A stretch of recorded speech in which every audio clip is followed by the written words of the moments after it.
आज का हमारा नया टॉपिक है राइनाइटिस। तो हम देखते हैं भाई राइनाइटिस क्या होता है। राइनाइटिस एक इन्फ्लामेशन हो जाती है, जो नोज़ की म्यूकस मेम्ब्रेन होती है उसके अंदर इन्फ्लामेशन हो जाएगा, उसे राइनाइटिस बोलते हैं। तो इसकी डेफिनेशन देखते हैं हम कि भाई इसकी डेफिनेशन क्या होती है।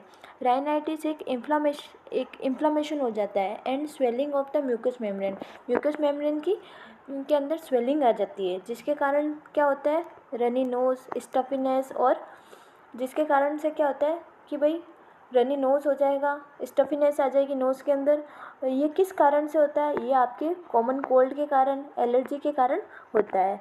तो आपके राइनाइटिस एक इन्फ्लामेशन होता है जो कि म्यूकस मेम्ब्रेन होती है नोज़ की, उसके अंदर स्वेलिंग आ जाएगी, और इसके इसके कारण से आपके नोज़ के अंदर रनी नोज़ हो जाएगा और स्टफीनेस हो जाएगी। ये आपके किस कारण से होता है? ये हमारे कॉमन कोल्ड के कारण और एलर्जी के कारण होता है। फिर हम देखते हैं भाई इसके क्लासिफिकेशन क्या है। इसका क्लासिफिकेशन के अंदर हम देखते हैं कि ये दो टाइप के क्लासिफिकेशन होते हैं। इसके अंदर दो टाइप की क्लासिफिकेशन, एक एलर्जिक होता है, एक नॉन एलर्जिक राइनाइटिस होता है। राइनाइटिस एक एलर्जिक राइनाइटिस और नॉन एलर्जिक राइनाइटिस, ये दो टाइप के होते हैं। इसके अंदर हम देखते हैं भी एलर्जिक राइनाइटिस होता है, उसके अंदर क्या होता है कि एलर्जी के कारण, किसी भी एलर्जी के कारण आपके इन्फ्लामेशन हो जाएगा नेज़ल पासवे के पासेज के कारण आपके इन्फ्लामेशन हो जाएगा नेज़ल के अंदर। तो आपके नेज़ल डिस्चार्ज होने लगेगा या इचिंग होने लगेगी, या उसके कारण से आपके वाटरी आइज़ हो जाएगी, आँखों से आंसू आने लगेंगे।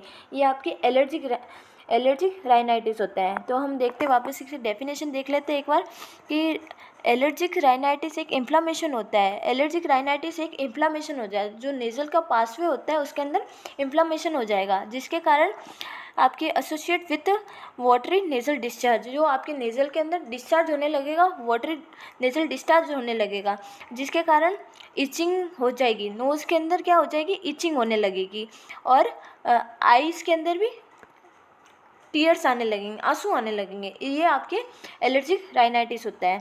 फिर हम देखते हैं कि भाई नॉन एलर्जिक राइनाइटिस क्या होता है। नॉन एलर्जिक राइनाइटिस होता है कि आपके non allergic rhinitis is syndrome result from the nasal inflammation that encompasses several distant diagnose। Non allergic क्या होता है कि एलर्जी के कारण नहीं होता है। ये नॉन एलर्जिक राइनाइटिस होता है जो आपके नॉन एलर्जी के कारण, किसी भी एलर्जी के कारण नहीं होता है। इसके कोई भी सिंड्रोम के कारण हो सकता है। इसके कारण से अपन को नेज़ल के अंदर इन्फ्लामेशन हो जाएगा और आपके आपके नॉन एलर्जिक राइनाइटिस हो जाएगा। इसके हम पहले फिर देखते कोजेज़ क्या है।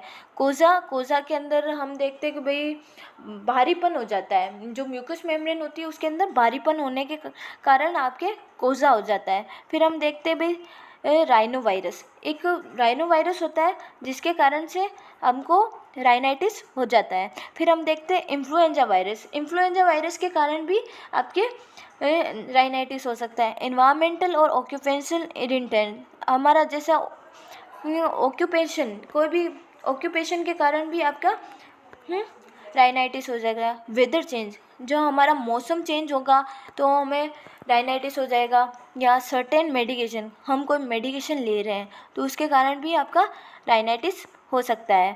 फिर हम देखते कोई फॉरेन बॉडी, कोई भी आपके फॉरेन बॉडी आ गई है या नाक के अंदर फॉरेन बॉडी आ गई, उसके कारण एलर्जी हो गई हमको, तो आपके राइनाइटिस होने के चांसेस है। हाउस होल्ड डस्ट मिट्स, यानी हाउस की जो मिट्टी वगैरह या डस्ट है उसके कारण भी ये राइनाइटिस होने के चांसेस है। पेट डेंड्रन्स, जो जो आपके जो पेट होते हैं उसके जो बाल होते हैं या हेयर के कारण जो अपन को एलर्जी होती है, उसके उसके कारण भी हो सकता है। कॉकरोच रिसाइड्यूस के कारण भी आपके मतलब जो कॉकरोच के पार्टिकल्स बचते हैं उसके कारण इन्फेक्शन होने के चांसेस होते हैं। पोलन हो गया या बैक्टीरिया, कोई भी बैक्टीरिया हो गया जो आपके नोज़ के अंदर गया है और आपकी इन्फ्लामेशन कर देगा नोज़ की म्यूकस मेम्ब्रेन के अंदर। फिर हम देखते हैं भाई इसकी पैथोफिजियोलॉजी क्या है। तो पैथोफिजियोलॉजी के अंदर हम देखते हैं कि viral infection of the nasal mucosa, कोई भी वायरल इन्फेक्शन हो गया, कोई भी वायरल इन्फेक्शन के कारण आपके नेज़ल म्यूकोसा के अंदर इन्फ्लामेशन हो जाएगा। फिर हम उसके कारण क्या होगा कि acute generalise hyperaemia the nasal mucosa, के अंदर हाइपरेमिया यानी आपकी जो नोज़ की ब्लड वेसल्स होगी उसके अंदर जो ब्लड का फ्लो होगा वो बहुत ज़्यादा होने लग जाएगा, उसे अपन हाइपरेमिया बोलते हैं। जो ब्लड फ्लो होगा नेज़ल म्यूकोसा के अंदर, जो कैपिलरीज होगी उसके अंदर ब्लड फ्लो हो जाएगा, वो ज़्यादा हो जाएगा, उसको हम हाइपरेमिया बोलते हैं।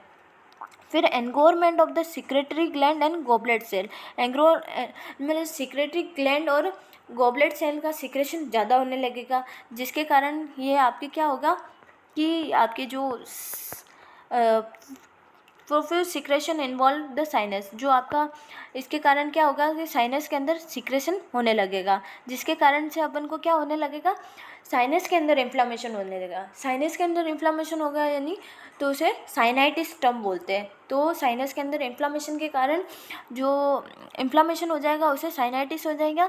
फिर आपके एक जो ट्यूब, तो इसके कारण फिर आपके यूटेंशियल ट्यूब होगी वो भी आपके इसके अंदर इन्वॉल्वमेंट हो जाएगा। फिर आपके नेज़ल की म्यूकोसा होगी उसके अंदर इन्फ्लामेशन हो जाएगा, उसे राइनाइटिस हो जाएगा। फिर हम देखते हैं इसके साइन एंड सिम्टम्स क्या होते हैं। जो राइनाइटिस होता है उसके साइन एंड सिम्टम्स क्या होते हैं। फिर साइन एंड सिम्टम्स के अंदर हम देखते हैं कि भाई साइन एंड सिम्टम्स के अंदर इसके अंदर स्नीजिंग हो जाएगी, छींक आने लगेगी, बर्निंग सेंसेशन होने लगेगा। नेज़ोफेरिंग्स के अंदर क्या होगा, बर्निंग सेंसेशन हो जाने लगेगा, हेडेक होने लगेगा, आपका सर दर्द होने लगेगा, प्यूरिटीज़ ऑफ नोज़ होने लगेगा, नेज़ल कॉग्निशन यानी नेज़ल के अंदर भारीपन आ जाएगा, और राइनोरिया हो जाएगा यानी नेज़ल डिस्चार्ज होने लगेगा, या विजिंग साउंड होने लगेगा, आई टीयरिंग होने लगेगी यानी आँखों के अंदर आंसू आने लगेंगे, decrease sense of the taste आपका घटने लगेगा, सोर थ्रोट गले के अंदर खराश होने लगेगी, प्लग्ड ईयर हो जाएगा, मलाइज यानी थकावट हो जाएगी, रेड आइज़ आपकी लाल हो जाएगी। फिर इचिंग नोज़ के अंदर और ईयर के अंदर क्या होगा, इचिंग होने लगेगी, और आई स्वेलिंग हो जाएगी, आई के अंदर क्या हो जाएगी, स्वेलिंग होने लगेगी। तो ये हमारे थे साइन एंड सिम्टम। फिर हम देखते भाई क्या क्या डायग्नोस्टिक इवोल्यूशन करके हम राइनाइटिस का पता लगा सकते हैं कि भाई क्या क्या इवोल्यूशन करना है। तो क्या क्या चीज़ कराएंगे हम। सबसे पहले हम कराएंगे कि भाई हिस्ट्री कलेक्शन करेंगे, पेशेंट की हिस्ट्री लेंगे कि किसी को किसी भी प्रकार से कोई एलर्जी तो नहीं हो रही है, या अपन को किसी की एलर्जी या एलर्जन से कोई मेडिकेशन के कारण तो एलर्जी नहीं है, इसकी सारी हिस्ट्री देखेंगे। फिर हम उसका फिज़िकल एग्जामिनेशन करेंगे कि भाई नोज़ की शेप क्या है, नोज़ का साइज़ क्या है, ये हम उसका पूरा हेड टू टो एग्जामिनेशन करेंगे। फिर हम एक एलर्जिक स्किन टेस्ट करवाएंगे। एक एलर्जिक स्किन टेस्ट होता है जिसके अंदर 42 आवर यानी 48 आवर्स के अंदर एलर्जी का पता चलता है कि ये एलर्जिक टेस्ट पॉजिटिव है या नेगेटिव है। फिर हम एक इम्यूनोग्लोबुलिन ई टेस्ट करवाते हैं, सीबीसी करा देंगे। सीबीसी के अंदर डब्ल्यूबीसी इंक्रीज आएगी तो आपके इन्फेक्शन होने का चांसेस है। नेजल साइटोलॉजी यानी नेजल साइटोलॉजी ने टिश्यू की बायोप्सी करा सकते हैं, नेजल एंडोस्कोपी भी करा सकते हैं, सीटी स्कैन करा देंगे, एमआरआई कराएंगे, और नाक का एक्सरा भी करा सकते हैं। इसके अंदर कंप्लीट हीमोग्राम भी कराएंगे। इसके अंदर नेजल सीरम और लेप्रोसी और टीबी का भी टेस्ट कराएंगे। ठीक है, फिर बायोप्सी भी करा सकते हैं, वीडीआरएल टेस्ट भी करा। देखते हुए मैनेजमेंट के अंदर हम सबसे पहले देखते हैं मेडिकल मैनेजमेंट के अंदर हम ड्रग देते हैं एंटी हिस्टामिन ड्रग क्या होती है कि जो हिस्टामिन होता है रिलीज़ होता है उसको इनहिबिट करेगी, यानी हिस्टामिन के रिलीज़ को रोक देगी, ये ड्रग दी जाती है। इसके अंदर हम देते हैं डाइफेनहाइड्रोजिनामाइड, कोफ्लोफेरामाइड और सिट्राजिन ड्रग देते हैं। फिर हम देते हैं नेजल कॉर्टिकोस्टेरॉइड के अंदर बेक्लोमेथासोन, ब्यूडेसोनाइड, ये हम नेजल कॉर्टिकोस्टेरॉइड ड्रग देते हैं। फिर हम देते हैं नेजल डीकंजेस्टेंट ड्रग, जिसके अंदर हम देते हैं ऑक्सीमेटाजोलिन, जाइलोमेटाजोलिन, ये अपन की जो आपकी नेजल डीकंजेस्टेंट ड्रग होती है। फिर हम देते हैं भाई एंटीबायोटिक ड्रग के अंदर क्या देते हैं कि एंटीबायोटिक ड्रग होती है जो बैक्टीरियल इन्फेक्शन होता है उसको प्रिवेंट करने का काम करती है। इसके अंदर हम देते हैं अमोक्सिसिलिन, एजिथ्रोमाइसिन, एरिथ्रोमाइसिन, ये सारी आपके एंटीबायोटिक ड्रग होती है। फिर हम लेते हैं mucus thickening agent. Mucus thickening agent के अंदर ऑर्गेंडिन, फेनसाइड, ये सारे आपके म्यूकस थिकनिंग एजेंट होते हैं। फिर हम लेते हैं भाई इंट्रानेजल एंटीकोलार्जेनिक एजेंट। इंट्रानेजल फिर हम देखते हैं भाई इसका सर्जिकल मैनेजमेंट क्या आता है। सर्जिकल मैनेजमेंट के अंदर narrowing of the nasal cavity, सब म्यूकसल ग्राफ्टिंग करा सकते हैं, या पार्शियली क्लोजर यानी नोज को पार्शियली क्लोजर करा सकते हैं, या सर्वाइकल सिम्पेक्टोमी करा सकते हैं। यानी ये आपकी होता है नर्सिंग मैनेजमेंट। फिर हम देखते हैं भाई इसका नहीं सर्जिकल मैनेजमेंट होता है ये। फिर हम देखते हैं भाई नर्सिंग मैनेजमेंट क्या होता है। हम नर्सिंग मैनेजमेंट के अंदर नर्स इंस्ट्रक्शन देती है पेशेंट को। जो आपकी एलर्जिक राइनाइटिस होता है, एलर्जिक राइनाइटिस के अंदर क्या होता है कि पेशेंट को अवॉइड करने को बोलती है, इंस्ट्रक्ट करती है कि राइनाइटिस होता है जो उसको डस्ट वगैरह है या एलर्जन का जो एक्सपोजर हो रहा है, या आपके एनिमल्स पाउडर हो गया या स्प्रे हो गया या टोबैको हो गया, स्मोकिंग हो गया, ये सब आपके एलर्जी हो रही है उस पेशेंट को, तो इसको अवॉइड करना है। फिर हम देखते कि भाई पेशेंट को इंस्ट्रक्शन देगी कि important to control the environment at home and work. जो आपका पेशेंट का जो इन्वायरमेंट है उसको कंट्रोल करना भी इम्पोर्टेंट है। वर्क प्लेस आपका आपके एलर्जी के अंदर इरिटेंट्स वगैरह ना हो, जिसके अंदर आपको एलर्जी वगैरह हो, जिसके अंदर आपके म्यूकस मेम्ब्रेन के अंदर इन्फ्लामेशन ना हो, जिसके कारण आपके राइनाइटिस ना हो, ये आपके इंस्ट्रक्शन देगी। फिर आपके सलाइन नेज़ल और एरोसोल स्प्रे में be helpful to smooth mucous membrane and softening कस्टर्ड सिक्रेशन एंड रिमूविंग इरिटेंट्स। आपके जो सलाइन नेज़ल या एरोसोल स्प्रे होता है जो आपके म्यूकस मेम्ब्रेन को स्मूथ करने के अंदर काम आएगा, और जो मेम्ब्रेन के अंदर स्टफीनेस होगी उसको रिमूव करेगा आपके। फिर nurse instruct to patient to proper use to technique administration of the nasal medication.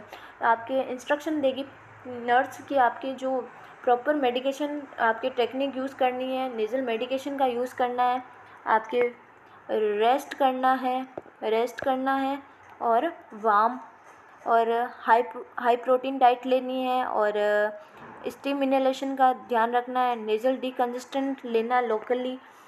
तो यह हमारे नर्सिंग मैनेजमेंट थे। फिर हम देखते हैं इसके कॉम्प्लिकेशन क्या क्या है, कि राइनाइटिस के कॉम्प्लिकेशन क्या क्या है। राइनाइटिस का कॉम्प्लिकेशन है साइनसाइटिस, साइनस के अंदर इन्फ्लामेशन हो जाएगा, वो साइनाइटिस हो जाएगा।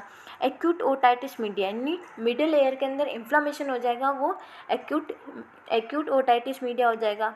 फेरेंजाइटिस यानी फेरिंग्स के अंदर आपके इन्फ्लामेशन के कारण आपके भी फेरेंजाइटिस हो जाएगा। निमोनिया भी हो सकता है।